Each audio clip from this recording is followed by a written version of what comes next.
ሰላም ከመይ ትኾኑ ዝኸበርኩም ተኸታተልቲ ቃርፋ ሚድያ ኣብ ትግራይ ልዕሊ 900,000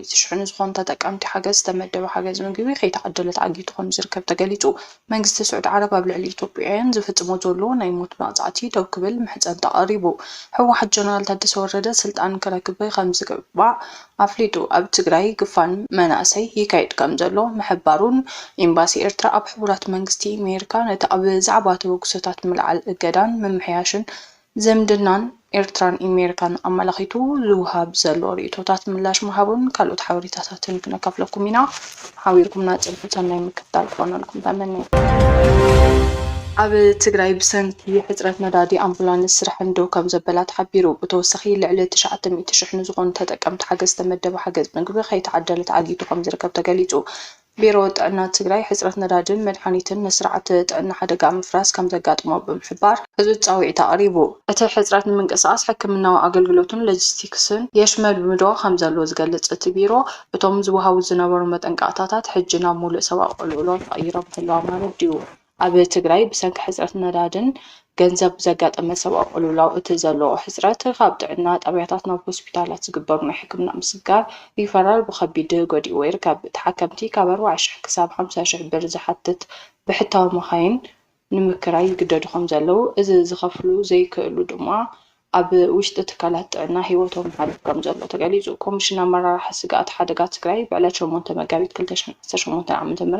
ንፌደራል ኮሚሽን ኣመራርሓ ስግኣት ሓደጋ ኣብ ዝፅሓፎ ደብዳቤ ንተመዛበልትን ንተመለስትን ተረባሕቲ ሴፍትነትን ሓዊሱ ልዕሊ 2.35 ሚልዮን ሰባት ህውፁፅ ሰብኣዊ ሓገዝ ከም ዘድልዮም ገሊጹ ነይሩ። ስራሕቲ ቀረብ ሓገዝ ብሰንኪ ሕፅረት ነዳድን ከቢድ ናይ ገንዘብ ዋሕዲ ቅልውላውን ከም ዝተሰናኸለ እቲ ደብዳቤ ኣመላኺቱ። መንግስቲ ትግራይ መሰረታዊ ፍትሒ ከምፅእ ዝኽእል ዓቕሚ ከምዘይብሉ እውን ሓቢሩ። ቤት ፅሕፈት ፕረዚዳንት ግዝያዊ ምምሕዳር ትግራይ ብዕለት 6 ሚያዝያ 2018 ዓ.ም ኣብ ዝፀሓፎ ካልእ ደብዳቤ ድማ ካብ ጥሪ 20 ጀሚሩ ናብ ክልል ምንም ዓይነት ነዳዲ ከምዘይኣተወ ኣፍሊጡ። ትካላት ረድኤት ስራሕቶም ንምቕፃል ኣብ ወርሒ እንተወሓደ 700,000-500,000 ሊትሮ ነዳዲ የድልዮም። እዚ ካብ ፌደራል ክለኣኽ ዘይምኽኣሉ ልዕሊ 900,000 ዝኾኑ ተረባሕቲ ዝተመደበ ናይ ምግቢ ሓገዝ 81 ሚእታዊቱ ከይተዓደለ ተዓጊቱ ይርከብ። ሂውማን ራይትስ ዎች መንግስቲ ስዑድ ዓረብ ኣብ ልዕሊ ኢትዮጵያውያን ዝፍጽሞ ዘሎ ናይ ሞት መቕጻዕቲ ደው ክብል ከም ዝተማሕፀነ ተገሊጹ። ሂውማን ራይትስ ዎች ኣብ ስዑድ ዓረብ ኣብ ዝርከብ ኢትዮጵያውያን ስደተኛታት ተወሲኑ ዘሎ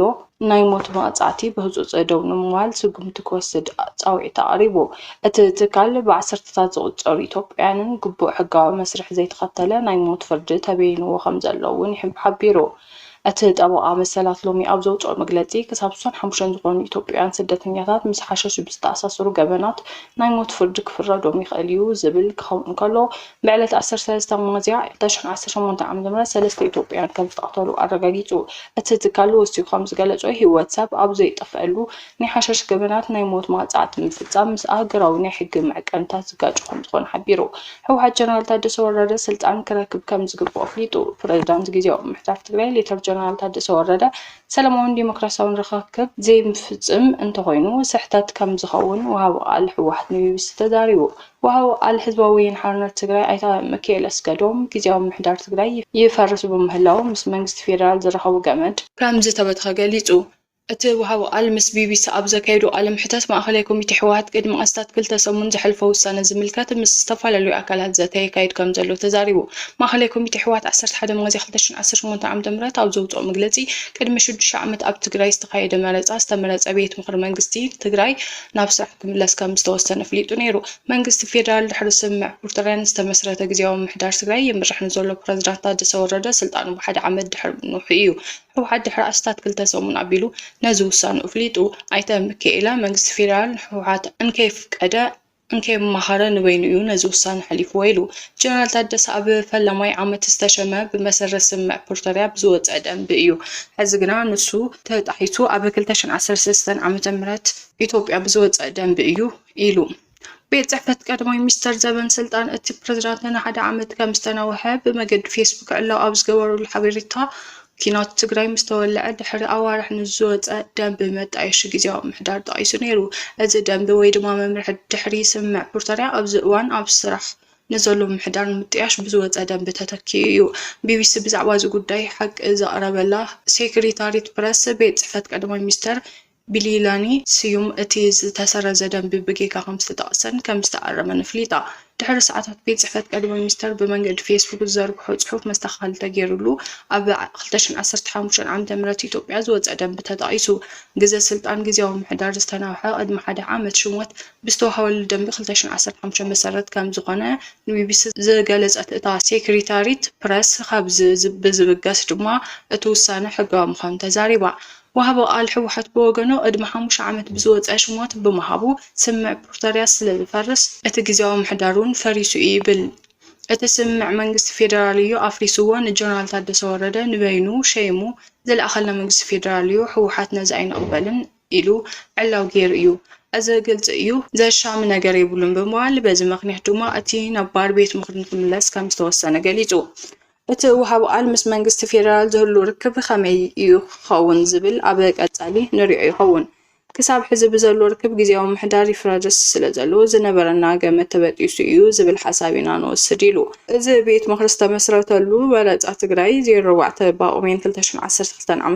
ኢትዮጵያ ኣብ ትግራይ ዝተኻየደ ብሄናዊ መረፃ ብስምዕ ፕሪቶርያ ወዲኡ ከም ዝኾነ ሕቶ ዝቐረበሉ እቲ ወሃቦ ቃል በዚ ሓሳብ ከም ዘይስማዕማዕ ተዛሪቡ ብመሰረት ተሰምዕ እቲ መረፃ ከም ዘይተገበረን የግዳስ ተኣጊዱ ከም ዝፀንሐን ገሊጹ ኣብቲ እዋን ዝተመስረተ መንግስቲ እቲ ክልል እውን ኣይፈርስን ብድርድር እዩ ጊዜያዊ ምሕዳር ተመስሪቱ ኢሉ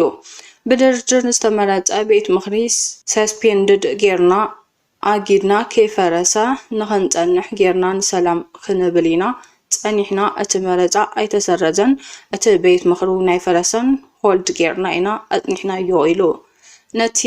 ንልዕሊ 2 ዓመት ዝተኻየደ ደማዊ ኩናት ትግራይ ዝገትእ ስምዕ ፕሪቶርያ ንክልል ትግራይ መረፃ ቤት ምክርን መረፃ ቤት ምክሪ ተወከልቲ ህዝብን ክሳብ ዝካየድ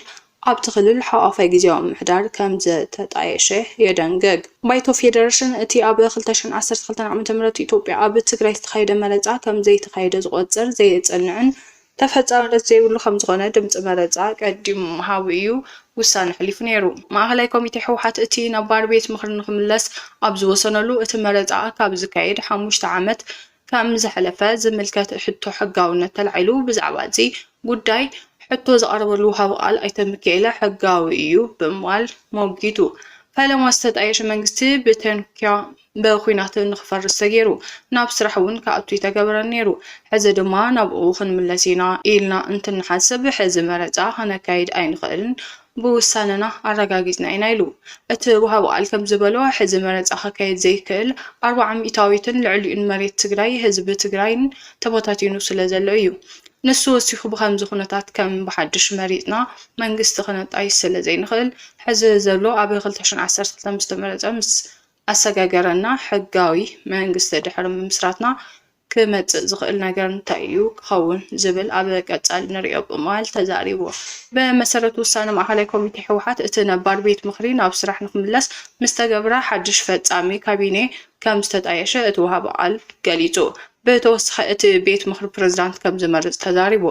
ነቲ ውሳነ ዝምልከት ዝካየድ ዘተ ምስ ተዛዘመ እዚ ተግባራዊ ከም ዝኸውን ክሳብ ሕዚ ገና መዓልቲ ከም ዘይተወሰነ ተዛሪቡ ነዚ ስዒቡ ድማ ሌተር ጀነራል ታደሰ ወረደ ከም ተቐድሚኡ ፕረዚዳንት ጊዜያዊ ምሕዳር ትግራይ ዝነበረ ጌታቸው ረዳ መሓውር እቲ ክልል ብሓይሊ ክምንጠል ይኽእል እዩ ዝብል ስግኣት ተፈጢሩ ይርከብ ሌተር ጀነራል ታደሰ ወረደ ነቲ ዝምረፅ ቤት ምክሪ ስልጣኑ ንምርካብ ተስማዕሚዑ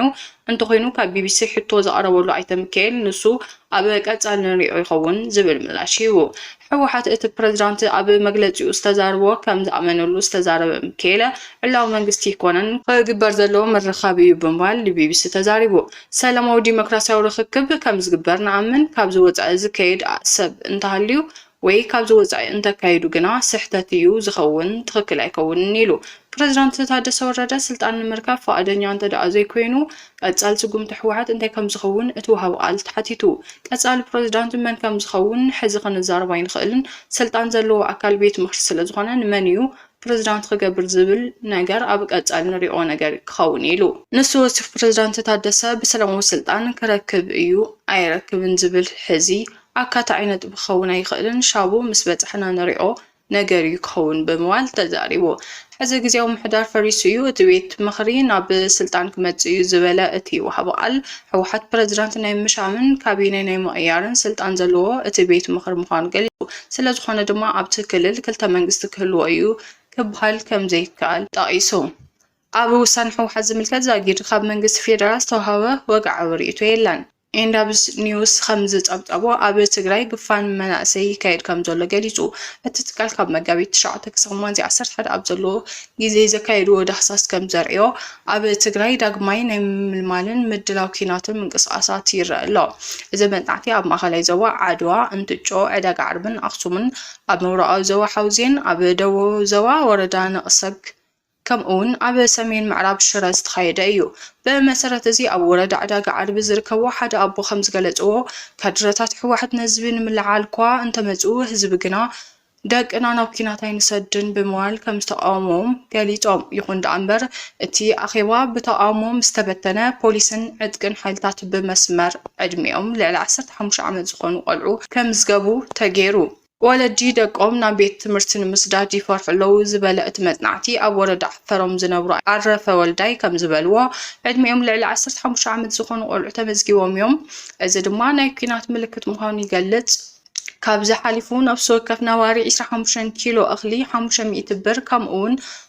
ብርጭቆን እንቁላሊሕን ንሰራዊት ከወፍእ ትእዛዝ ተዋሂቡሎ በዚ ድማ ዓቕሚ ዘለዎም ወለዲ ደቆም ናብ ኣዲስ ኣበባ ክሰዱ ከለዉ ዓቕሚ ዘይብሎም ግና ኣብ ስጋኣት ይርከቡ ኣብ ኣክሱም ዝነበርነቶም ነባር ተጋዳላይ ኣይተመስፍን ሓደራ ብግዲኦም ብዲድኣር ዝተሰናበቱ ተጋደልቲ ብስልታዊ መንገዲ በመተባብዕ መሬትን ስራሕን ወይ በመፍራሕ ከዳዕ ብዝብል ስም ናብ ሰራዊት ክምለሱ ይግበር ምህላዎም ይዛረቡ ኣብ ወረዳ ነቕሰግ ነባር ተጋደልቲ ናብ ቦታኦም ክምለሱ ዝጽውዕ ምልክታ ከም ዘለውን ይሕብር በተወሳኺ ኣብ ማእኸላይ ዞባ ቤት ጽሕፈት ህወሓት ንቤት ጽሕፈት ትምህርቲ ወረዳ ዓድዋ ኣብ ዝጽሕፎ ደብዳቤ መንግስታዊ ሰራሕተኛታት ዝኾኑ ነባር ተጋደልቲ ናብ ኣህዶኦም ክምለሱ ትእዛዝ ከም ዘመሓላለፈ እቲ ጸብጻብ ይረድእ ብሓፈሽኡ እቲ ጸብጻብ ህዝቢ ትግራይ ካብ ዝሓለፈ ኩናት ገና ከይሓወየ ዳግማይ ናብ ካልእ ዙር ግጭት ንምእታው ዝግበር ዘሎ ምንቅስቓስ ዓብይ ስጋት ከም ዝፈጠረሉ የርኢ ድሕሪ 3 ዓመት ፈላማይ ቀጥታዊ ኣገራዊ ንግዳዊ በረራ ናብ ካርቱም ተኻይዱ ድሕሪ 3 ዓመት ፈላማይ ቀጥታዊ ኣገራዊ ንግዳዊ በረራ ካብ ኩዌት ናብ ካርቱም ዝተመለሱ 300 ሱዳናውያን ዝሓዘት ነፋሪት ኣብ ኣህጉራዊ መዕርፎ ነፈርቲ ካርቱም ዓሊባ ትማሊ ሰሉስ 28 ሚያዝያ ዝተኻየደ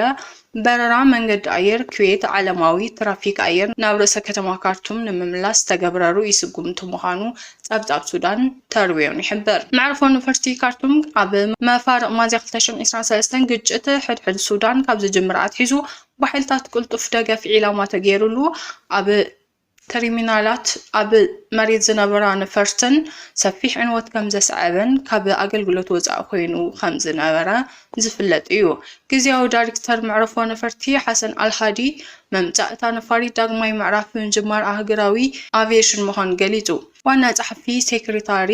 ሱዳናውያን ኣብ ወፃኢ ዝሰርሑ ዓብድራሕማን ሰይድ ኣሕመድ ዘይን ኣቢጅን እቲ መስርሕ ምዕላብ መንግስቲ ዜጋታቱ ንምምላስ ዝገብሮ ዘሎ ጻዕሪ ዘጎልሕ ምዃኑ ኣስሚሩሉ ንሱ ወሲኹ እዚ ስጉምቲ ኣብ መንጎ ካርቱምን ኩዌትን ስሩዕ መንገዲ በረራን ኩሉ መንገዲ ዝጸርብ ኮይኑ እዚ ድማ ንሰደድ ሱዳን ብፍላይ ድማ ፍርያት ሕርሻን ጥሪትን ዘደለድል ምዃኑ ሓቢሩ ሃገራዊ መንገዲ ኣየር ሱዳን ኤር ኣብ መጀመርታ ወርሒ ለካቲት ካብ ፓርቲ ሱዳን ናብ ካርቱም ናይ መጀመርታ ናይ ውሽጢ ሃገር በረራ ከም ዘካየደ ዝዝከር እዩ ኤምባሲ ኤርትራ ኣብ ሕቡራት መንግስታት ኣሜሪካ ነቲ ኣብ ዛዕባ ተበግሶታት ምልዓል እገዳን ምምሕያሽ ዝምድና ኤርትራን ኣሜሪካን ኣመላኺቱ ዝወሃብ ዘሎ ርእቶታት ምላሽ ሂቡ ኣሜሪካ ኣብ ልዕሊ ኤርትራ ኣንቢራቶ ዝጸንሐት እገዳ ብኸፊል ከተልዕልን ምስ ኤርትራ ዘለዋ ዝምድና ከተማሓይሽ ዓብይ ዜና ኮይኑ ቀኒዩ እዩ እዚ ብ22 ሚያዝያ ኣብ መጽሔት ዋል ስትሪት ዝተዘርግሐ ሓበሬታ ላዕለዋይ ልኡኽ ኣሜሪካ መስዑድ ፖሉስ ገለ ካብቲ እገዳ ክለዓልን ምናልባት እውን ምስታ ፖለቲካውን ዲፕሎማስያውን ኣዝያ ዝተነጸለት ሃገር ቀርኒ ኣፍሪካ ዘለዎ ርክብ ናብ ንቡር ክምለስ ይንቀሳቐስ ከም ዘሎ እዩ ኣቃዲሑ ቡሎስ ብኣሰልጣንነት ፕሬዚዳንት ግብፂ ዓብደልፈታሕ አልሲስ ኣብ ግብፂ ምስ ፕሬዚዳንት ኢሳያስ ኣፈወርቅን ሚስጥራዊ ዝርርብ ምክያዱ ዘጠቓለለ ተበግሶታት ከም ዝጸንሐ ይግለጽ እንተኾነ እዚ ተበግሶታት ነቲ ጸኒሑን መስሩትን ፖሊስ ዝምድናታት ወጻኢ ኣሜሪካ ዝጸባእ እዩ ብዝበለ ገለ ተቃውሞታት ይስማዕ ኣሎ። ሕማቕ ኣተሓሕዛ ሰብኣዊ መሰላት ዘለዎ ምርጫ ዘየካይድ ዲሞክራሲያዊ ቅዋማዊ መንግስቲ ዘይብላ ነቲ ካብ ጽባሕ ናጽነታት ሒዛ ኣብ ዝተኸለቶ ወታደራዊ መለኻዊ መንግስቲ ሒዛ ትቕጽል ምስ ዘላ ሃገር ዝግበር ምልዓል እገዳ ምምሕያሽ ዝምድናን ተሰዓርነት ኣሜሪካ ዝምልከትን መልካዊ ስርዓት ድማ ሙጎሳ ምዃኑ ሓያል ፖለቲከኛታት ኣሜሪካ ርእይቶኦም ይብሉ ኣለዉ። እቲ ነዚ ኣመላኺቱ ብ29 ሚያዝያ ዝተዘርግሐ መግለጺ ኤምባሲ ኤርትራ እቶም ነዚ እዋናዊ ጉዳያት ኣመላኺቱ ብዝተፈላለየ መንገዲ ርእይቶታቶም ዘቕርቡ ዘለው ውልቀ ሰባት ናጻ ተንተንቲ ተመሊሎም ዘቕርቡ ተኸፈልቲ ምዃኖም ብምጥቃስ ነቲ ተፈጢሩ ዘሎ ተስፋታትን ምዝራግ ናብ ዝበለየ ዝተመረጸ ትረኻታቶም ተመሊሶም ጥርጣረታት ክእትው ይፍትኑ ከም ዘለዎ ቂሱ ንዳግመ ምምሕያሽ ዝምድና ኣሜሪካን ኤርትራን ኣመላኺቱ ፕረዚዳንት ኢሳያስ ኣብቲ ዝሓለፈ ጥሪ ምስ ቴሌቭዥን ኤርትራ ኣብ ዝገበሮ ቃለ መጠይቕ እውን ኣልዒሉ ተመሳሳሊ ብድሆታት ከም ዘሎ ኣሚቱ ምንባሩ ይዝከር። ፕረዚዳንት ኢሳያስ ኣብዚ ሓደ ዓመት ዝተዓዘብናዮ ዝበሉ ጉዳይ ኣመሃርቲ ኢና ዝበሉ ነቲ ጽምዶ ጅምር ካብ ዝብል ዕድል ክህብዎ ኣይደለዩን ብምባል ሎቢታት ኣሜሪካ ከም ዓብይ ፀገምን ዕንቅፋትን ኣሚጡ ነይሩ። ጉዳያት ወፍሪ ቁጠባዊ ምትሕግጋዝ ኣብ ዘለዓለሉ ኣብ ኤርትራ ኣይከኣልን እዩ እናበሉ ጸቕጢ ክገብሩ ወይ ነቲ ወፍሪ ኩነታት ክግደዱ ወይ ነቲ ጽምዶ ክብትንዎ ዝደልዩ ሓቐነታት ምህላዎም ቃሬታ ቀሪቡ ነይሩ። እዚ ግን ንዓና ሓድሽ እውን ኣይኮነን። ሓድሽ እዩ ኢልና ክንዛረብ ኣይንኽእልን። ባህሪ ናይቲ ስርዓትን ኣሰራርሑን እዩ ተጎኒፁ ተፈራሪሑ ተሰይጠን ድሕሪኡ ደደለኸዮ ትረክብ ዓይነት ከም ሓደ ናይ ፖሊስ ጋይድላይን መርሒ ናይ ፖሊስ እዩ ኢልና ክንዛረብ ንኽእል ግን ልምድን ባህልን እዩ ነይሩ። መጽሔት ዋል ስትሪት ኣብ ዓንቀጹ ጂኦግራፊያዊ ስትራቴጂያዊ ኣገዳስነት ኤርትራ ብምጉላሕ እንትኾነ መራሒ ኤርትራ ሃገሩ ኣብ 1993 ካብ ኢትዮጵያ ብወግዒ ናጽነት ካብ እትረክብ ኣትሒዙ ዝመርሕ ዘሎ ካብ ሽዑ ኣትሒዙ ድማ ስልጣን ብምጽናዕ ሓደ ካብቶም ኣብ ዓለምና ኣዝየን ዓፈንቲ ሞለካውያን ስርዓታት ፈጢሩ ብምባል ኮሚሽናት ኮንግረስ ኣሜሪካ ኤርትራ ኣብ ልዕሊ ፖለቲካዊ ተቃውሞትን ሃይማኖታዊ ናጽነት ስርዓታዊ ዓፈና እተካይድ እሱራት ብምስቃይን መናእሰያት ናብ ወታደራዊ ኣገልግሎት ብምእታው ሰሜን ኮርያ ኣፍሪካ ኢለን ይጠቕስኣ ክብል ኣስፊሩ። ከምዚ ዝበለ ምድባን ምዝገብን ንዘለዎ ሃገር እገዳ ምልዓልን ምሕዝነት ምሕዳስን ንምምሕዳር ኣሜሪካ ኣጸጋም ምዃኑ ድማ እዩ ዝምጉት። ኤምባሲ ኤርትራ ኣብ መግለጺኡ እቲ ኣብ ልዕሊ ኤርትራ ን10 ዓመታት ዝቐጸለ ጸቕጢ እገዳን ተነጽሎን ንዒላማታት ፖሊስ ኣሜሪካ ይኹን ዞባዊ ምርግጋእን ኣየገልግልን ብምባል እዚ ድማ ኣድላይነት ከም ዘይነበሮ እናዕበየ ዝመጽእ ዘሎ ረደዳእ ከም ዘሎ ይሕበር። እዚ ሱር ዝሰደደ ወገናውነት ዘደርኽ ታሪኻታት ብዘይ ጭቡጥ መርትዖታት ኣብ ማሕበራዊ መራኸቢታት ምድግጋሙ ኮነ ኢልካ ነቲ ዝግበር ዘሎ ጻዕርታት ንምትዕንቃፍ እዩ ክብል እውን ይኸስስ። እቲ መግለጺ ኤርትራ ካብ ጽባሕ ናጽነታ ኣትሒዛ ኣብ ልዕላውነት ዝተሰረተ ዘግዕተኝነት ዘርሕቕ ፖሊስ ክትክተል ከም ዝጸንሐን ጠቂሱ ኣብ ንግድን ወፍርን ሃገራዊ ዋንነት ዝቐድም ሓበራዊ ረብሓታት ክትክተል ከም ዝጸንሐት ይገልጽ። እቶም ነዚ እዋናዊ ተወግሳታት ምምሕዳር ትራምፕ ብምቃወም ድምፆም ዘስምዑ ዘለዉ ኣሜሪካውያን ፖለቲከኛታት እገዳ ዘለዓለ ሓንቲ ሃገር ጭቡጥ ውሽጣዊ ለውጢ ምስ እተመዝግብ ምዃኑ ብምጥቃስ ኣብ ኤርትራ ግን ዝኾነ መዋዕራዊ ምምሕያሽ ኣብ ዘይተረኣየሉ ስጉምቲ ይወስድ ምህላውን ኣሜሪካ እንታይ ረብሓ ኣለዎ ብምባል ከም ስትራቴጂያዊ ፍሽለት ክገልጽዎ ይስምዑ ኣለዉ። ነዚ ዝነፀገ መግለጺ ኤምባሲ ኤርትራ ኣብ ሕቡራት መንግስታት ኣሜሪካ እዚ ከምዚ ዓይነት ተረኻታት ሰላም ኣየምጽእን ንስትራቴጂያዊ ረብሓታት ኣይገልግልን ኢሉ እቲ ንቕድሚት ዝወስድ መንገዲ እምበኣር ነቶም ውጽኢት ዘይብሎም ፖሊስታትን ብፍላይ ድማ ነቶም ውልቀ ሰባት ዝድርኹ ዘለዉ ነቲ ገስጋስ ሓዲዱ ከስሕቱ ዝህቀኑ ሸርሓዊ ትረኻታት ምውጋድ ከም ዘድሊ ፀዊዑ። ዝኸበርኩም ተኸታተልቲ ቃልፋ ሚድያ ንሎሚ ዝበልናዮም ሓበሬታ ነዚኦም ይመስሉ ነይሮም።